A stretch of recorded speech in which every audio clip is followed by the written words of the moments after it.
오늘 오늘 본문 말씀을 보면 이제 그것과 이것이라고 하는 이 단어가 나옵니다. 한번 첫 번째 PPT 화면을 띄워주시면 20절에 예레미야 선지자가 말하기를 내 마음에 그것을 기억하였더니, 그러니까 그것을 기억하였더니 낙심되었다라고 말합니다.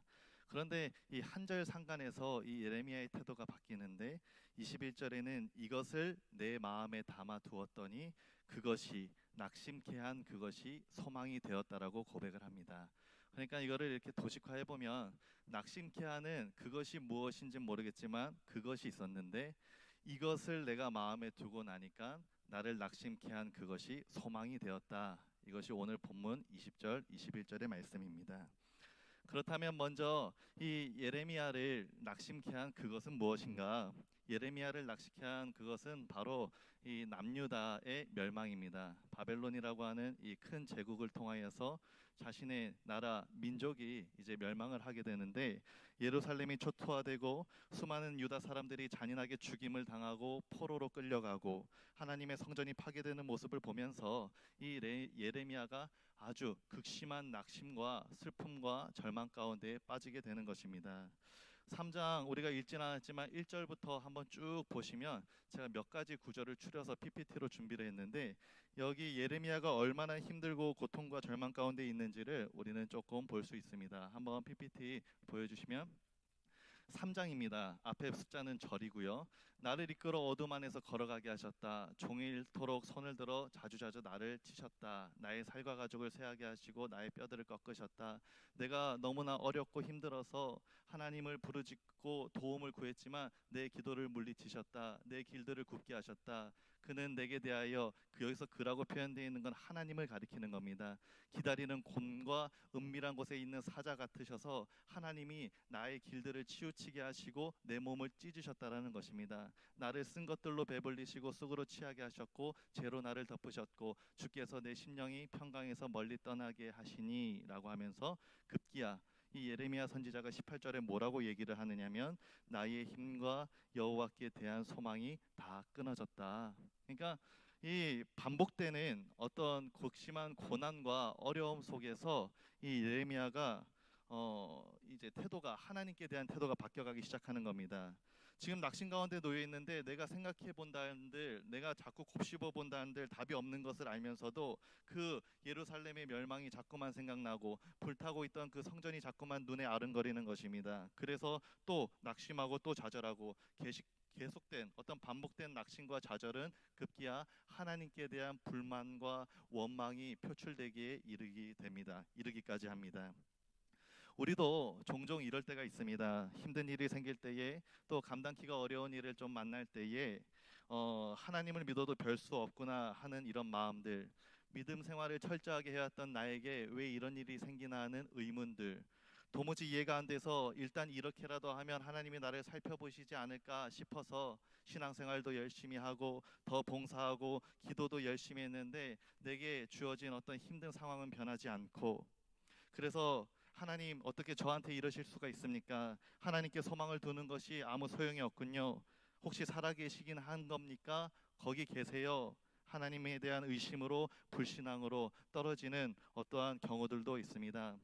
예전에 사역했던 교회에 이제 사업을 하시는 한 집사님이 계셨는데, 이, 이 경기가 너무 어려워서 이 사업이 너무 좀 여의치가 않았던 모양입니다. 그래서 이제 새벽 기도에 나오셔가지고 작정 기도도 하시고, 오후 예배 끝나고 이제 성도님들을 이제 가까운 역이나 이제 집으로 모셔다 드리는 차량 운행 봉사도 이제 하시고, 이렇게 그렇게 하면 하나님이 나를 좀 살펴주실지 않을까 하는 마음에 기도도 하시고 봉사도 하셨는데, 몇 개월이 지나도 이 사업의 여건들이 전혀 나아지지가 않는 겁니다. 그래서 이 집사님이 이렇게 해도 소용없네 하면서 교회를 떠나버리셨어요.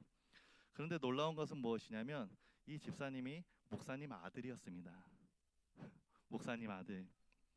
내가 아무리 믿음이 좋다고 생각되어도 계속되는 어떤 극심한 고난과 어려움 앞에 우리의 믿음은 상당히, 어쩌면 너무도 쉽게 흔들릴 수 있습니다.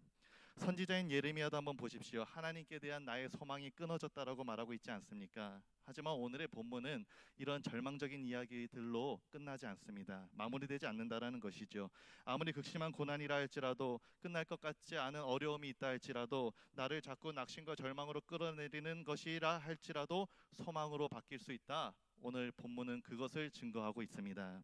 그렇다면 낙심케 하는 그것을 소망으로 바꾸는 이것은 무엇인가, 몇 가지를 좀 살펴보려고 하는데, 첫 번째로 여호와의 인자와 긍휼이 무궁하셔서 우리가 진멸되지 않았다라는 것입니다. 첫 번째 이것입니다.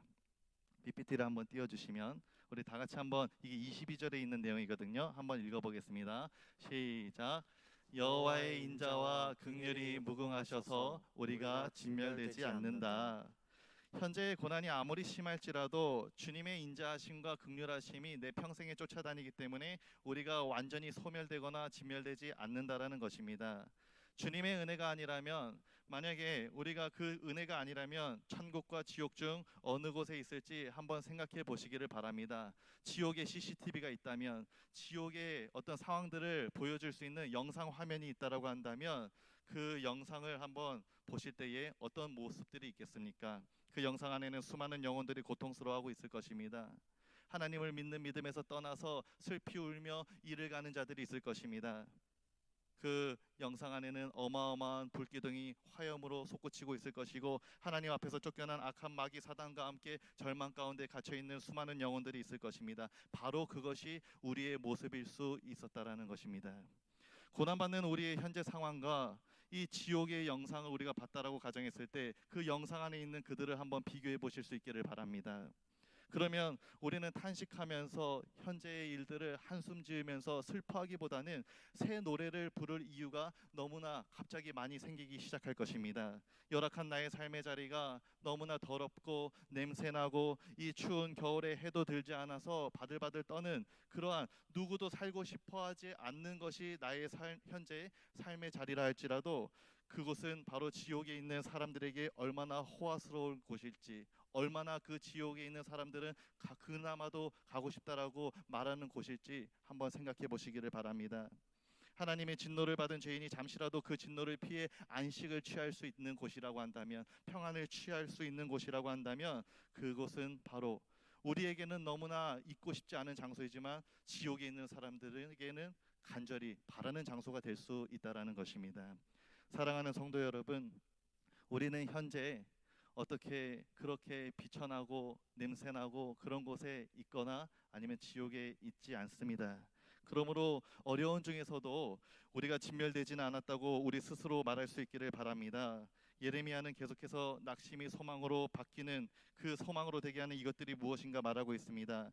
23절 말씀을 보시면 두 번째 이것인데, 아침마다 새로우니 주의 성실하심이 크시다, 이렇게 기록을 하고 있습니다. 찬양 중에 이 찬양 혹시 아시나요? 아침에 주의 인자하심을 나타내시며 밤마다 주의 성실하심을 베품이 좋으나이다. 아침마다 밤마다 날마다 하나님의 자비하심이, 인자하심이, 그 성실하심이 우리 삶에 반복되고 있다라는 것입니다. 지금 우리의 삶이 상당히 궁하고 가난하다 할지라도 더 어려운 사람들이 있습니다. 저 동대문에 어디 그 중간 지점에 가면 쪽방에서 살면서 그 한 달에 비용을 내지 못하면 거리로 나앉는 사람들이 있습니다. 내가 건강이 좀 안 좋다 할지라도 지금 이 시간에도 현재 수술방에서 삶과 죽음을 오가면서 쉬는 가운데 고통하고 있는 사람들이 있습니다. 오늘 우리가 처한 상황들이, 우리 성도님들이 처한 상황들이 결코 가볍다라고 제가 얘기를 하는 것이 아닙니다. 제가 무엇이간데 우리 성도님들의 상황을 다 알아서 그것의 경중을 제가 따질 수 있겠습니까? 그것이 아니라, 오늘의 나의 상황이 정말 심하고 안 좋은 그러한 분들이 실제로 계시겠지만, 그러나 훨씬 더 안 좋은 처지에 있는 사람들도 있다라는 것입니다. 이런 식으로 말하면 힘들어해야 할 사람은 누가 있느냐고 저한테 또 혹 따지실지는 모르겠습니다. 오늘 하루도 나보다 더 어려운 이들을 바라보면서 생각을 가진다면 어떤 것을 발견하게 되느냐면, 아직 나의 인생이, 나의 삶이 처참한 밑바닥은 아니구나, 그러면서 감사의 조건을 깨닫게 됩니다. 아무리 최악의 상황이라 할지라도 오늘의 아침을 허락하셨고 오늘 우리는 이 자리에서 예배를 드리고 있습니다. 하나님의 인자는 무궁하고 아침마다 새로우니 우리는 여전히 소망이 있음에 하나님께 늘 감사하는 그러한 삶의 모습을 우리가 살아내야 할 줄로 믿습니다. 세 번째 한번 PPT를 또 보여주시면 소망으로 바꾸는 이것이 무엇인가? 여호와는 나의 기업이시다라는 것입니다. 한번 다 같이 읽어보겠습니다. 시작. 여호와는 여호와는 나의 나의 기업이시다. 기업이시다. 여호와는 나의 기업이시다라는 이 말은 레위인들이 사용한 말입니다. 왜냐하면 분깃을 이 기업을 받을 때에 레위인들이 받지를 못했거든요. 세상적으로 어떤 땅, 어떤 물질적인 것들을 받지 못했다라는 것입니다. 그래서 이 레위인의 기업, 레위인의 모든 것은 하나님 한 분밖에 없었습니다. 요즘에는 이제 레위만 쓰는 것이 아니라 여호와를 기업으로 삼는다. 여호와는 나의 기업이시다라는 이 고백은 진정한 믿음의 신앙 고백으로 그러한 신앙의 표현이 되었습니다. 오직 여호와만을 바라본다. 내가 지금 가진 것이 없다 할지라도, 내가 몸이 아프다 할지라도, 내가 너무 어려운 중에 있다 할지라도 여호와가 나의 기업 되어 주시니 내가 여호와만을 바라본다라는 어떤 이 신앙을 드러내는 표현입니다. 땅을 빼앗기고 성전이 파괴되고 모든 것을 빼앗긴 유다 민족의 상황 속에서 예레미야가 왜 여호와는 나의 기업이시다라는 고백을 했을까 한번 생각해 보시기를 바랍니다.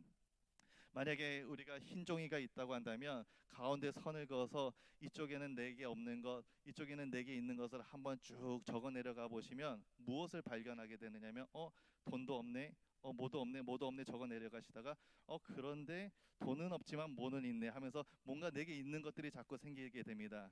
그러면서 이 내게 있는 것들에 대한 목록을 가만히 보니까 상당히 그 중에서는 귀한 것도 있음을 발견하게 돼요. 우리가 가진 것 중에 우리는 자꾸 없다라는 생각에 지배적인 생각을 가지고 있고 없다라는 어떤 결핍된 생각에 자꾸 비교하면서 내 삶을 두고 한탄하고 슬픔 짓고 눈물 짓지만 의외로 우리가 가진 것이 좋은 것이 많다라는 것입니다. 우리가 많은 것을 잃고 많은 것이 없는 것 같지만 특별히 우리가 잃어버리지 않고 가진 것이 있는데 그것은 바로 우리의 기업 되어 주시는 하나님이십니다. 하나님을 제외한 모든 것을 잃었다 할지라도 우리에게는 역설적으로 모든 것이 있는 것입니다. 왜냐하면 우리의 모든 것 대신 하나님이 우리 안에 우리의 삶 가운데에 함께 동행하시고 내주에 계시기 때문입니다. 하나님이 살아 계시는데 내 안에서 살아 역사하고 계시는데 어찌 우리가 낙심된 상황이 있다 할지라도 낙심만 하고 끝날 수 있겠는가? 이것을 우리 스스로 한번 질문해 보셔야 합니다. 우리의 보화가 이 땅에 쌓아두는 것이 아님을 다 알고 계실 겁니다. 우리의 보화는 이 땅에 쟁여두는 것이 아니라 저 하늘에 쌓아두는 것이고 거기는 좀먹지도 아니하고 해하지도 않고 도둑이 강탈하지도 못하는 곳인데 내 하늘의 보화가 저기에 저장돼 있다고 한다면 내가 이 땅에서 없는 삶이든지 내가 아픈 삶이든지 그것이 우리를 끝까지 낙심과 절망으로 끌어들일 이유가 없다라고 성경은 분명히 얘기를 하고 있는 것입니다. 대낮에 태양이 중천에 떴는데 내가 가지고 있는 초에 촛불이 꺼진다 한들 그것이 무슨 의미가 있겠습니까? 진정한 믿음을 가진 성도들은 외적인 위로와 어떤 것들 물질적인 것이 사라졌을 때라도 즐거워할 수 있습니다. 왜냐하면 우리의 기업이시요 모든 것 되시는 하나님은 우리의 영원한 기쁨의 근원 되시기 때문입니다. 네 번째로 기다리고 구하는 자들에게 하나님은 선하신 분이십니다. 우리가 힘들 때에 더욱더 기도를 하게 되지요. 우리가 또 고난이 유익한 것은 고난을 받아야 또 하나님께 매달리고 하나님을 찾는 우리의 연약함 때문입니다. 하나님의 자녀된 특권으로서 기도의 특권이 있습니다. 하나님께 직접 우리의 아픔과 문제들을 가지고 나갈 자격을 우리가 얻었다라는 것이지요. 영국의 목회자이시면서 유명한 설교자인 찰스 스펄전 목사님은 우리가 가진 이 특권, 기도에 대해서 이렇게 말했습니다. 제가 한번 읽어보겠습니다. 기도에 배가 있다면 그 배는 모든 시험과 의심과 두려움을 뚫고 항해하여 하나님의 보좌 앞에 나아갈 수 있습니다.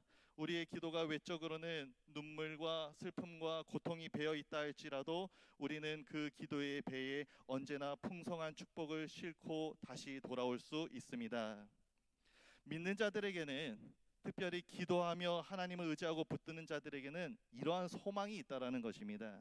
왜냐하면 하나님은 당신의 자녀들의 그 부르짖음을 외면하지 않으시는 선하신 아버지 되시는 하나님이시기 때문입니다. 이것을 꼭 믿으시기를 바랍니다. 다섯 번째로 왜 이 고난 낙심케 하는 그것이 소망으로 바꿀 수 있는 이것은 무엇이냐? 다섯 번째, 주께서 영원하도록 우리를 버리지 아니하신다라는 것입니다. 이 고난들이 영원히 지속되지 않는다라는 것입니다. 하나님은 우리를 영원히 버리시는 분이 아닙니다. 우리를 고아와 같이 내버려 두거나 방치하는 분이 아니십니다. 밤이 아무리 길다 할지라도 아침이 오게 되는 법입니다. 겨울이 끝나면 그 겨울이 아무리 길고 춥다 할지라도 다시 봄바람이 살랑살랑 불어오면서 봄이 오게 되는 것입니다. 이 코로나가 영원히 지속될 것이라고 누가 감히 말할 수 있겠습니까? 밤이 지나면 아침이 오고 겨울이 지나면 봄이 온다는 사실을 우리는 누구보다도 경험적으로 잘 알고 있습니다. 오늘 낙심 중에 있더라도 내일도 낙심 중에 있으리라는 법이 없습니다. 낙심이 영원하지 않다라는 것이지요. 왜요? 하나님이 우리를 잊지 않고 계시기 때문입니다. 우리를 잊지 않으시기를 어느 때까지 잊지 않으시냐면 손바닥에 철필로 새기시기까지 우리를 잊지 않고 계십니다. 우리가 당하는 고난으로 인하여서 우리가 먼저 하나님을 의심하고 하나님께로부터 등 돌리고 하나님을 버리지 않는다라고 한다면 언젠가 우리는 시련을 통과하게 될 것이고 그 시련을 통해서 내게 허락하신 그 선한 목적을 발견하고 하나님께 영광 올려드리는 그 분명한 때가 올 줄로 믿습니다. 마지막 여섯 번째로 우리가 고생하고 우리가 근심하고 우리가 낙심하게 되는 것 이거 자체는 하나님의 본심이 아니라고 예레미야는 분명히 33절에서 기록을 하고 있습니다. 우리의 시련이 계속될 때 낙심하고 절망 가운데 오래 있다 보면 하나님에 대해서 나의 믿음에 대해서 의심이 드는 때가 옵니다. 하나님에 대해서 오해하기도 합니다. 그러나 이것은 하나님의 진정한 마음을 우리가 헤아리지 못했기 때문입니다. 하나님의 본심이 무엇인지 우리가 영적인 해안이 너무 어둡고 우리의 눈이 어둡고 우리가 귀가 어두워서 잘 알아차리지 못했기 때문입니다. 이 자리에는 연세가 지긋하신 우리 성도님들 계십니다. 장로님들 또 권사님들 이분들께 지난 날에 대한 얘기를 그 하나님의 은혜가 산 가운데에 있으셨는지를 한번 물어보시면 아마 이렇게 얘기하시는 분은 안 계실 것입니다. 아, 내가 10대 때부터 20대까지는 하나님이 좀 덜 신실하셨던 것 같고 30대부터 한 30살 때 이 30대는 하나님이 조금 더 나에게 성실하셨던 것 같고 40대 내가 좀 가정적으로 어려웠으니까 그때는 하나님이 좀 나를 방치하셨던 것 같고 좀 이 삶의 그래프가 있다라고 이렇게 어떤 삶의 단계를 구분지어서 어떤 정도를 따지는 분들은 한 분도 안 계실 것입니다. 물어보시면 다 이렇게 대답하시겠죠. 다 지나고 보니 지금까지 지내온 거 다 무의 크신 은혜라고요. 주의 크신 은혜라. 여기 계신 분들은 다 이 고백을 하시는 분들일 줄로 믿습니다. 분명 힘들고 어려운 때도 있었겠지만 잠시 돌이켜 생각해 본다면 우리가 지금 현재에 만나는 고난에 집중하는 것이 아니라 잠시 돌이켜보고 다시 한번 생각을 해본다면 지난날 하나님의 손길이 있었음을 결국에는 내가 하나님의 은혜로 이 자리에 있음을 발견하게 될 것입니다. 또 이것을 확신하게 해주는 분명한 증거가 하나 있죠. 그것은 바로 예수님이 우리를 위해서 이 땅에 오셨다라는 사실입니다. 예수님께서 하늘 영광을 버리면서까지 이 땅에 오셨는데 우리를 힘들게 하고 매말려 죽이려고 이 땅에 오셨겠습니까? 그것은 아니라고 우리가 다 알고 고백하는 자들 아니겠습니까? 우리가 믿는 이 믿음, 이 핵심적인 내용을 기억한다면 이 핵심적인 어떤 예수님이 이 땅에 오신 그 이유에 대해서 우리가 더욱더 붙들고 나아간다면 우리는 소망 가운데 있을 줄로 믿습니다. 철로 역정을 보면 순례 중이던 크리스천이 이 소망이라고 하는 사람을 만나서 같이 동행을 하다가 이 절망 거인에게 붙잡혀서 의심의 성에 끌려가는 내용이 나옵니다. 한번 화면에 그림을 보여주시면 저렇게 끌려가요. 의심의 성에 이 절망 거인에게 끌려갑니다. 끌려가가지고 매일 개패듯이 두들겨 맞습니다. 그래서 너무나 고통스러워서 차라리 죽는 것이 낫겠다라고 생각을 하고 있던 중에 이제 이 절망 거인이 얘기를 합니다. 너희들이 여기서 빠져나갈 방법은 아예 없으니까 차라리 오늘 밤 스스로 목숨을 끊어라.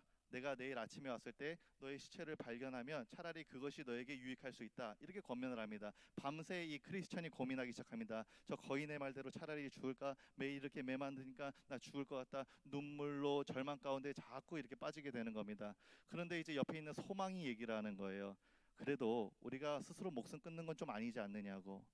살인은 분명히 죄라 그랬는데 우리 스스로 목숨을 끊는다면 그것은 우리의 몸과 영혼 둘 다를 죽이게 되는 일이니 우리 힘들지만 조금만 더 참아 봅시다. 그래서 이 크리스찬이 밤을 지나고 그 아침이 됐는데 이 절망거인이 와서 얘기를 하는 거예요. 내가 분명히 지난 밤에 차라리 자살하는 것이 좋겠다라고 너희들에게 유익하겠다라고 얘기를 했거늘 너희 아직 살아있네, 따라와라 해가지고 저 끌고 나가는 겁니다. 그리고 나서 이미도 순례자들을 죽였던 그 뼈 무덤에 가서 뼈들을 보여주고 내가 너희들을 갈갈이 찢어버리고 조만간에 저런 처지로 만들어버리겠다 협박, 으름장을 놓기 시작합니다. 또 이 크리스천이 절망해요. 차라리 죽어버릴 걸 왜 이렇게 무섭고 내가 또 오늘도 매 맞고 있는가, 자꾸 절망 가운데 낙심 가운데 갑니다. 소망이 또 얘기를 해요.